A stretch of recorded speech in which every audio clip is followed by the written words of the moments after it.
And this is part of Hosafos. We begin in the middle of the Maimer. We were discussing milk and honey, their spiritual meaning. We're starting about 15 lines from the end of the fourth column of Kufches, the paragraph Yata. So now we've said that honey has an element of din, which is severity, gvura, in the gadlus, in other words, at a high level. And this means that when someone wants to give over, mashpia wants to give over, so then the din, the severity, means that it comes through a contraction, a tzimtzum, and in Kabbalistic levels, so this is the gvura within Atik, the gvura within the high level of Keser. And in Zohar, it calls it means a measuring stick. There's different explanations in why, because literally Baitzina means a lamp, a light. Kardanissa, there's different translations, either that measures or dark or hard. But whatever the case is, it's a measuring stick. It's a nokiv which is punctured, which has a hole in it. So that's the idea of gvura, which measures and therefore creates limitation. And in the highest levels, then this is in Atik. Although this is gvura, it's gvura which is ultimately for a purpose of chesed. Because the natural state of affairs is that any light of Hashem which is projected outward, because the light is one with Hashem, it just wants to be in oneness with Hashem, so therefore it should just go back to its source. So what stops Hashem's light from going back to its source? Why is it that it extends outward to others? So this is because of gevura. That there's two types of gevura. One type of gevura is let's get out of here. This is not the right place. I need to go back to my source. But then there's another gevura that says, no, your job is here. Go down. To limit the light in order that it's able to be received by lower creations.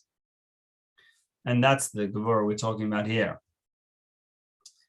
To bring down Hashem's light, which is ultimately chesed, but it comes down through gevura, which limits the light. And the source of this whole idea of hashpa, of downward flow of Hashem's light, is kava midas, this measuring stick. Now over the page onto kufches. Like for example, when buildings, you need a measuring stick, which is 1 amma, and then you can measure how many ammas the building is, how many cubits the building is. So, so the main cause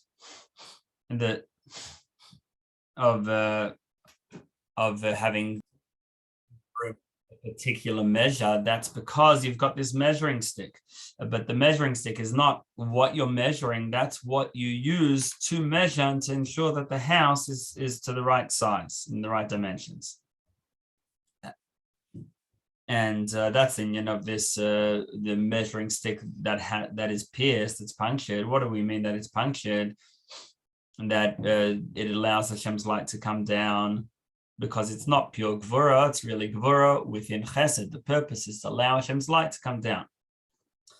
And that's like the idea of smel doiche, that you have the left which pushes aside and the right that gives, but the left pushing aside is in order to allow for more chesed. And actually it pushes the light out of Hashem's essence. Don't stay here, go down and give Hashem's light, share it with creations. So therefore that gevura, that severity, that strictness actually is what allows for other creations to be energized, because it keeps the light down, that it shouldn't come back up. Now, in Zohar, it says that the delay smaller b'hayatika. There is no smell, there's no left at the level of atik.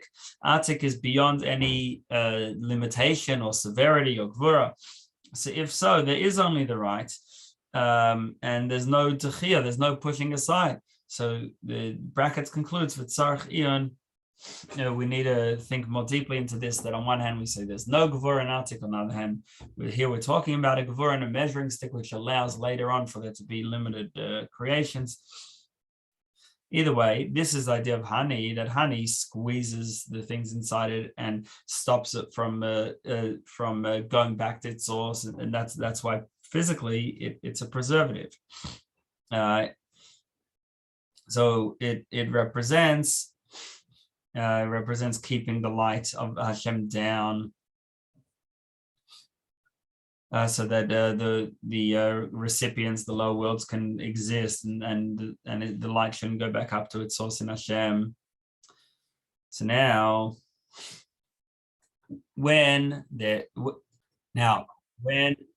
this light comes down into Atzilus, so first it connects to Chachma, with Chachma as it is within Keser, beyond Atzilus, and that's where, and then it comes down into the Midas of Atzilus. And that's the idea of honey, that it's because of its severity, it has that power to preserve and in other words, to bring down Hashem's light and to keep it down. And so therefore, honey is able to transform bitterness into sweetness, that eventually whatever's in the honey becomes part of the honey. Whereas if it was pure chesed, if it was pure kindness, then it wouldn't have that transformation power. And this is similar to the idea of the Yud Gimel Tikkunei Dikna. We talk about the 13.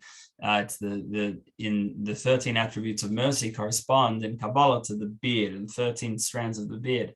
So the idea of hair in general is connected to Gvura, because it only has a limited amount of energy from the body. If it had more energy, it would hurt to cut it. But on the other hand, the beard represents this sort of higher level, but it's a high level coming down through Gvura. That's the concept we're talking about here, a higher level of Gvura within Keser that brings Hashem's light down and keeps it down without escaping. So that's the idea of honey. Now, he mentions also Kabbalistic concept we won't get into now about Oizen, Chet, and Peh, the ear, the nose, and the mouth being related to Gvura, but not a pure Gvura, but a Gvura Shebechesed, a severity, but for the purpose of kindness. And this is also why it says that B'chachma is beriro. In Kabbalah, it says that in Chachma, that's where the refinement happens. We know that there's the 288 sparks of the world of Tehu that have to be refined, and they're refined within Chachma, because Chachma is where Gvura, this Gvura of Atik, first rests. And therefore, it has this ability of transformation. So now, after explaining all this about honey, now let's talk about milk. So first of all, so milk, like we said, it's after the baby is born. So that's what sustains the baby. So what does this mean spiritually? So there's three aspects of the midas. So three types of midah: muskal, mutva, and murgash. Muskal means that they're guided by intellect. Mutva means guided by nature. They're based on his nature. And murgash is the way he senses them, the way the emotions actually pan out.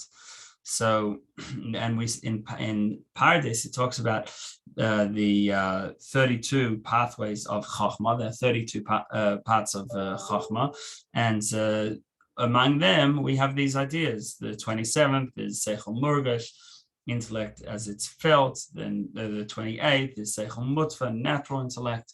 So what does all these things mean? Until we said emitters, emotions of three types: natural, the way they're felt, and guided by intellect.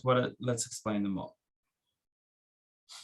Okay, so a person has a nature of their personality from when they're born. Is the person going to be merciful or cruel? So that's part of his nature. And then when he senses it, so that's called murgash. Now when these emotions actually express himself and he senses the emotions, that's the next type of emotions. Because, as we said, he might be soft-hearted, cruel, he might be giving or tight-fisted, he might be arrogant or humble. And this continues, the same basic personality generally continues throughout the whole life. But when he gets older, what he can do is he can let his emotions be guided by intellect. So even if his nature is to be tight-fisted, he might be generous. His nature is to be cruel, he might anyway be merciful, etc. Based on what his intellect guides him, and especially when he's being guided by Torah, and he knows that there's a mitzvah to give tzedakah, so he gives tzedakah despite his emotions, his natural emotions that wouldn't give. And then beyond that is there's the midah, the emotion, which comes from the intellect. So that's higher than the natural emotions, because when it comes from intellect, so then it's gadlus midah, then it's the expansion, it's the greatness of the emotion. And the same thing with all other emotions. And that when his mind overpowers his heart, so then that affects the emotions. So the main difference between gadlus, which is the expanded emotions, and katnus, when they're in a state of smallness, is how his mind guides the emotions. So for the first 2 years of life, so then the baby's just feeding, and that sustains the baby. So as we said, that the milk comes from the breasts, which are connected to bina, but the child doesn't yet have this understanding. He just goes based on his nature completely. Then after 2 years, then his intellect starts to develop, and he starts to develop mochin de gadlus, which is the gadlus is when it's expanded, that it's the intellect is teaching and guiding the emotions. But so where we talk about, call it mochin de nika, there's already intellect while the infant is being sustained in the first 2 years. Why is that so? The intellect really only develops and guides the emotions after he gets to 2 years old. So that's because the answer is that there is still some influence from the intellect even before. And like we said, that the milk comes from the breast, which is connected to bina. That's why with the human, the breasts are higher in the body, unlike with an animal, that the udder is lower in the body. And that's because they're connected to the higher, to the brain and to bina in particular, and they therefore energize the baby, and also energize his midas, his emotions, that he should have some sort of awareness of life. And as he grows, this increases. Now, while the fetus is within the mother's stomach, so then it's even his being and his awareness is even far less. And like we say, that the baby's just folded up inside the stomach, like the Gemara and Zohar talks about. And even the nature of the emotions, that was also hidden. But now once he's born and he starts to have the milk, so then at least the emotions come out, even if they're not in an intellectual way, but at least the emotions come out now. And that's because of the influence of bina. And throughout the time that his nursing, the infant grows the whole time, both physically and also emotionally. And this is the Moich and Yanika, that there's already some influence of the limited influence from the intellect and the mind, at least to strengthen the natural emotions. On the other hand, once he reaches and he starts to develop Moich in the Gadlus, a great intellect, so that's when it influences on the emotions to go against his nature based on what he understands to be correct.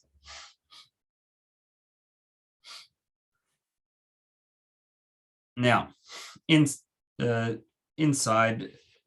the milk, there's this nurturing of the intellect, like we said, and because of and there's this there's this ribui hashefa, this great amount of giving over of the light of the mother's intellect into the baby, and that's the cause of the growth. Now, the milk comes from blood. That after the birth there's blood, but then blood begins to turn into milk. So the blood represents the lower spheres, and that's how you say it. And then with the birthday, it goes up to a higher spiritual level, and from that to the mind, and brings down the milk, which has within it the power to increase the baby's intellect. So that like the woman, now the woman, she has all this blood from both the birth and period that then turns, instead of being blood, turns into milk, and descends into the chest. Like it explains elsewhere about Eldad and Meidad, that both of them, their name ends with the Dad, which is connected with them being spiritual sources of milk, like Dad means the breast. And the reason is because the milk contains with a lot of this intellectual power, so that it enlarges the emotions, so that they should first of all be that they should be there even as emotions and natural emotions, and then to be guided by intellect. So and this is because at birth the netzach yesod, the lowest spheres, go up to the intellect and then bring down from there into the milk, like we said. So now, just as it is with the people, so too the same way it happens spiritually with Adam Elyon, which is Hashem, and in particular the Midas of Atzilus, Hashem's light. So Hashem's light in Atzilus, it's already the beginning of concealment, because it's being limited into and concealed with specific qualities, whereas Ein Sof, Hashem's unlimited light, doesn't have any specific qualities. It's just Hashem's unlimited light. And now it's within a world, yes, a high world, but it's still a spiritual world. And this is to enliven the creations which have limitations, and to have the 6 directions, up, down, north, south, east, west, which is the 6 midas of Atzilus in their root. That's why there's 6 directions, because of the 6 emotional attributes of Atzilus. Now, over the page, the purpose of these midas is in order to bring down a flow of godly energy to creations. The creations start off with moichin dekatnos, with just a small intellect, and that's like the baby that has moichin dianika, just the intellect as it sustains the infant. So with the baby already exists; it just needs to grow. So too with the midas, that they already exist. There's already Atzilus, but they need to grow, become more prominent. And this is in the lower worlds where their definitions are more prominent and their godliness is less prominent and more concealed. And it's renewed every day, like we say, that Hashem renews creation every day, and that renews time and place. And this comes from this spiritual milk from Bina of Atzilus, and that guides the emotions as they descend through the worlds. This is the milk. Spiritual milk comes from the blood being transformed to milk, and this is like the transformation of the 288 sparks of Torah Ohr to become something holy again as the original source. But that's Mochen Dianika. But what about Mochen de Gadlus, the intellect, as when it's grown and it's guiding the emotions? That is when we say that the intellect directly guides the emotions, like we say, Avinu Avarachman, our Father of mercy, Rachim Aleinu, have mercy on us. So the Father in Kabbalah and Hasidus represents intellect, and the intellect itself should have this mercy. In other words, the intellect guides the emotions for what is this correct emotions. Now, what is within intellect? What's the difference between Chachma and Bina in this regard? Bina is when you understand properly, and you've got it all in its words and details in your mind. And for that we use the term hasaga, where you actually understand something and you're grasping it. You've got it in you're holding on to it. It's not like sort of floating beyond you. And then it becomes a yesh. It becomes something for itself that I understand this, and that's why Bina is called yesh. A sense of self, a sense of ego, because you have it under control. You understand the topic. On the other hand, Chachma is made up of the words Kayach Ma, the ability of Ma, what, meaning of humility, of nothingness, because with Chachma, you're just letting your soul express itself, and like the new ideas come to you, and they could be a surprise to you too. So it's as if you don't understand, you're still grasping at it, you're trying to hear it. And that's because Chachma is the source of intellect, but you haven't yet grasped it. It's only the beginning, the flash of understanding just in one point without all the details. So now, the growth of the baby spiritually is also, like we said, is from the milk of Bina. The milk, just like it's physically, it's the milk of the mother, so too spiritually, it's the milk of Bina, not Chachma, because only when you once you understand and you've taken it in, then it can guide the emotions.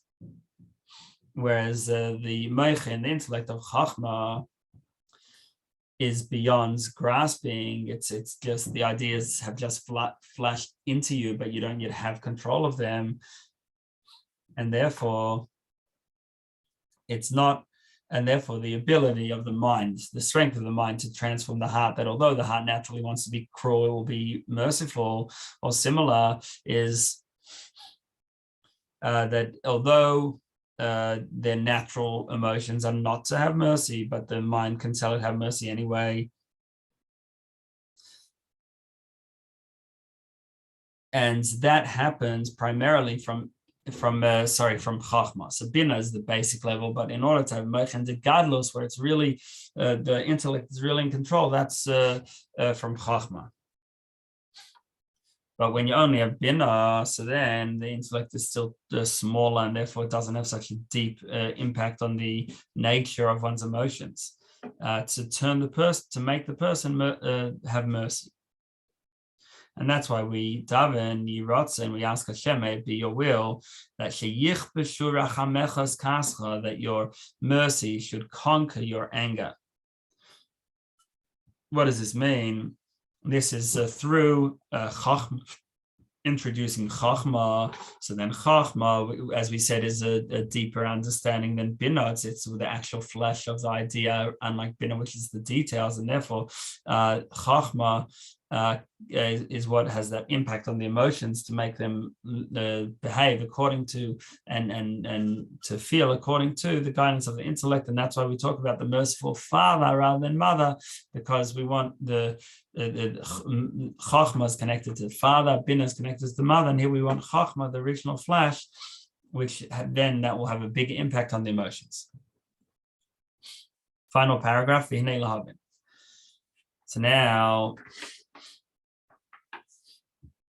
So now to explain the spiritual meaning of pregnancy and the birth pangs, the pain of labor. What does it represent? So the pasuk says about Parai, when it was difficult for Parai to let the Jewish people free. So we said before that with pregnancy the fetus is folded up and squashed inside the mother, and then the pain of contractions in labor is about blocking the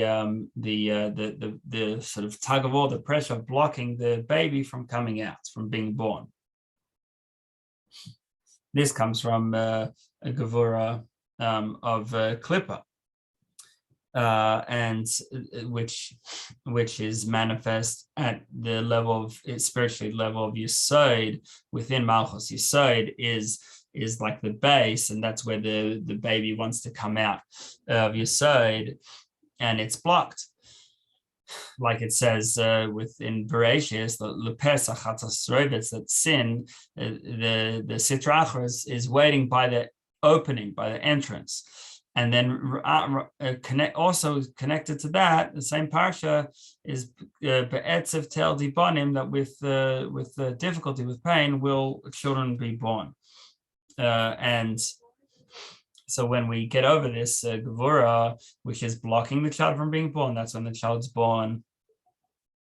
Now the Jewish people were like in a state of pregnancy in Egypt, and then Parai is the Achirayim, is the back, the klippa, that represents within the person foreign desires to be drawn after the pleasures of the body.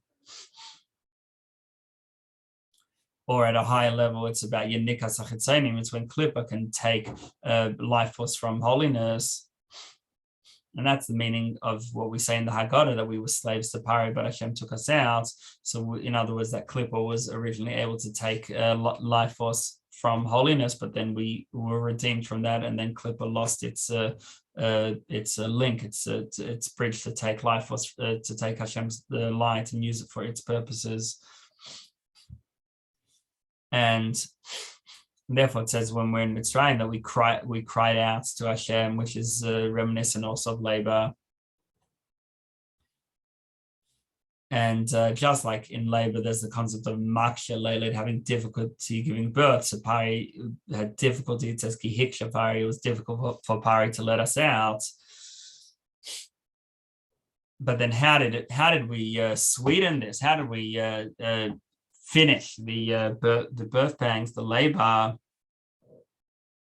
It was through Pari being sunken in the sea.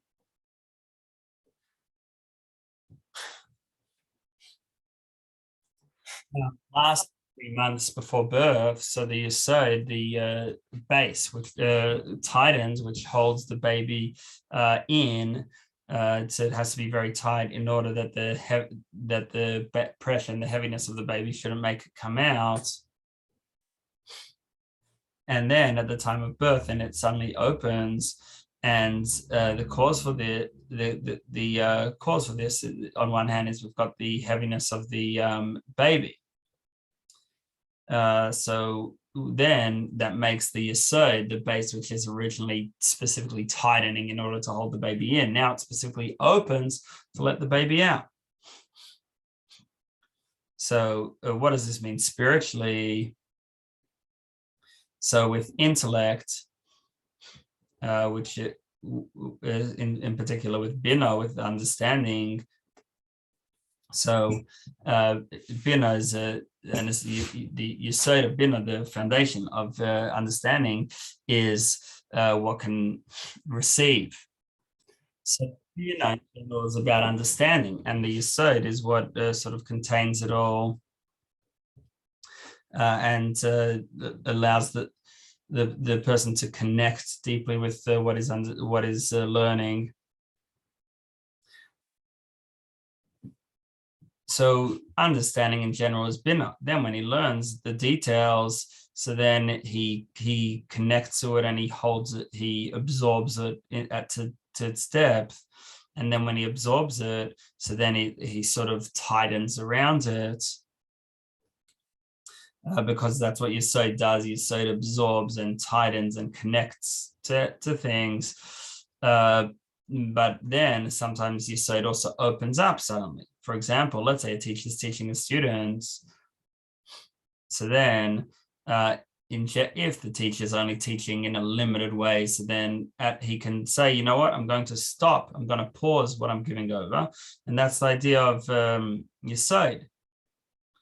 But that it's the foundation which makes sure that what you're giving comes out in the right way. But the if is giving too much, so then Yesod won't block. On the contrary, Yesod will open up to give even more than what the student can take in.